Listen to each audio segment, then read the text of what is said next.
I'm the youngest of 7 children. My brothers tell me that my name was really it, because my father took one look at me and said, "That's it." And so I am it for today, but I want to talk about one of the most exciting things to happen here in a number of years, and that's the creation of the Industrial Heritage and Technology Discovery Center. At some point, I hope everyone shortens that and just says, "I'm going to the Discovery Center," because there's so much to see there.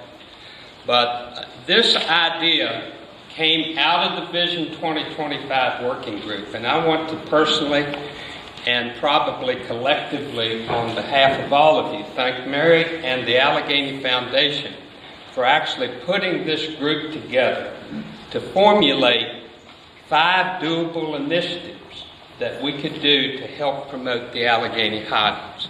And what it has done is what you see right here today. We're not Covington, we're not Clifton Forge, we're not Alleghany County. We are a group within the Alleghany Highlands, and we have brought many different people together so that we all know one another. And so that's the exciting thing about that. Everyone who has worked on the Industrial Heritage and Technology Discovery Center Committee, just stand for a moment so everybody will see that this has involved a great number of people. Thank you. When this Vision 2025 initiative came out, I was still working in the Historical Society on things that we were doing at the depot. I kind of got involved because I knew that if I wasn't a part of it, that we were going to end up being competitive, because a lot of the two things that the society and this center do would be the same. And so I put forth the idea that the Historical Society was a 501c3, a state corporation. Why create a new wheel? Let's use this. And so with the help of John Rhodes and a business plan for this group, we developed the plan for the center. We identified a building.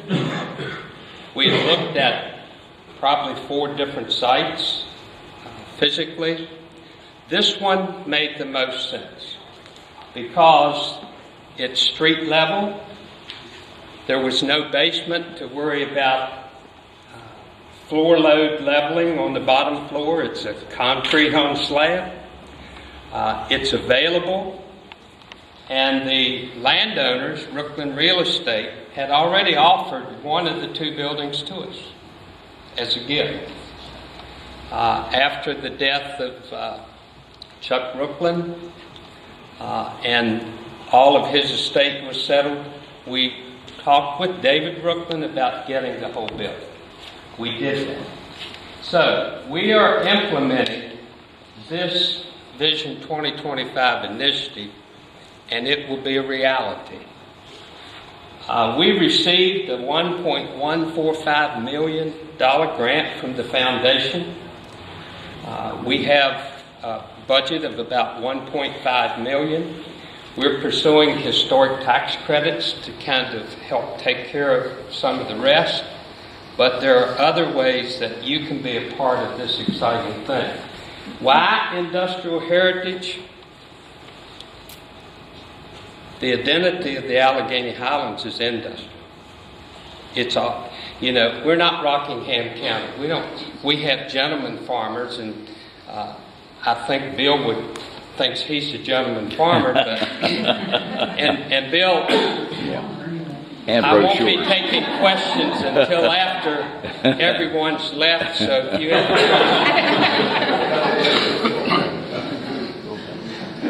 But it's not the paper mill. Right now, everybody thinks of Covington, if they've been here, oh yeah, you've got the big paper mill.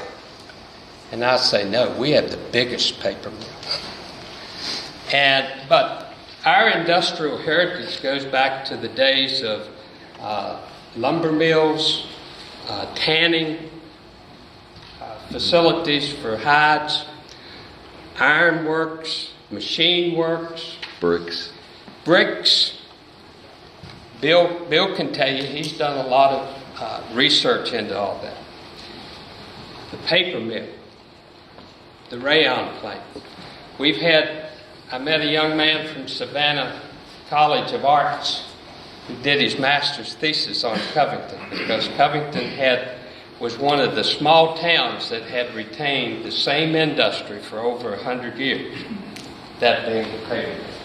We've made the plans. The interior has been cleared of debris. In just a few moments, we're going to have an opportunity to go over and walk through the building. Fraser and Associates have been retained to work as our architects. We've had several discussions about the layout, particularly the second floor, and how we make it handicapped accessible, and all of those. We also have Seeger Engineering, who will do some structural analysis for us. When you go over there, you'll see some holes in the floor where we've core drilled. Gordon Speck is our PE on the project. He says, I think we ought to do this. I said, I think we ought to also. And he'll come by, need your signature? Okay, where? And we sign it. So, we are also, as I said earlier, in efforts to qualify the historic tax credits. We sent in our first application. They said no, because we wanted to do things that they didn't want us to do. But we've since gone to Richmond and talked to the people at the Department of Historic Resources. They've told us what we need to do and how we can do it. What do we need? Well, we need individuals, businesses, local governments, organizations to support the project financially. Now, you have opportunities to join all kinds of organizations and groups. And you say, well, I just don't have time for that. But we need your support, both financially and physically. If you can't help us, if you send the society $15, you'd be amazed how much that helps us keep the organization going. And I made this pitch before, and some of you still owe me $15. Checks in the mail. But everybody needs to belong to the Historical Society, because this is not our first rodeo. We worked with Alan Dressler in the city and to get the depots restored. Those were a local treasure that would have been lost. We're working on the Watson-Stevenson house and some other things. So we need your help. We will begin to do a fundraising campaign. There will be opportunities. How many of you had parents that worked at the paper mill? Or had parents that worked at the rayon plant? Or even in the railroad? Or some of these other industries? You can memorialize those individuals by making a contribution so that we can put their names on a plaque on a wall that says, this was Tom Jones, who worked at the paper mill from 1933 to 1970, or something of that nature. The design of the interior, we're working on that now. We also have a picture of the exterior. I have to do a little work on that because they've got one color on the design picture and I want another color, which is maroon, but we haven't come to that yet. I wonder why. We're also in the process of collecting items. Sam Hale has done a lot of work finding artifacts. Sam is our general manager at the Historical Society. Howard Hammond has worked a lot with him and also identifying people for interviews. And we're collecting things. And if you go up to the depot, Sam will show you things that he's already collected from the iron industry. We still have some pig iron that was made in Alleghany County, one of those bricks that's a brick of pig iron. So, why does it matter? That's our history. How are our children going to know how this came about if we don't preserve our history? And it also gives us the opportunity to work with Marla and other people, John Lansford, in developing our industrial sites to show people what technology in current manufacturing and industrial development can do. So it's a good thing. People will come in there, children, adults, they'll have hands-on demonstrations. They can say, hey, this is pretty cool. Maybe I want to be an engineer and work on some of these projects. How can you get involved? Provide leadership, develop ideas. We have a design committee that's working on the exhibits. Lisa Hicks is back there, and she's very quiet and all, but she has some great ideas about how things ought to be presented. Mike, help me. Mike Wade has collected a lot of things from the old rayon plant in Hercules and the paper mill for display in here.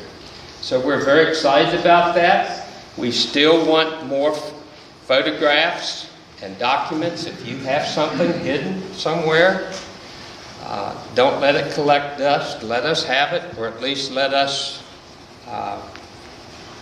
make an image of it so that we'll always have it. But it's very, very important. We need funds, but it's not all about money. We need your support for the project. When we first got it, the picture in the upper right showed you that there were a lot of debris left in there.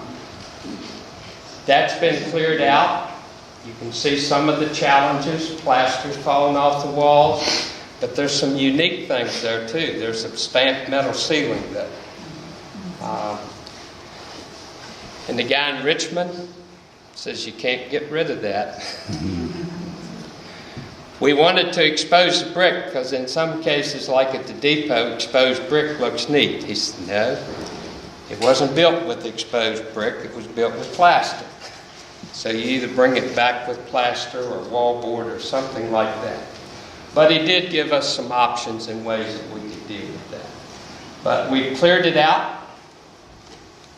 Is that it? Okay. And everything's ready to go.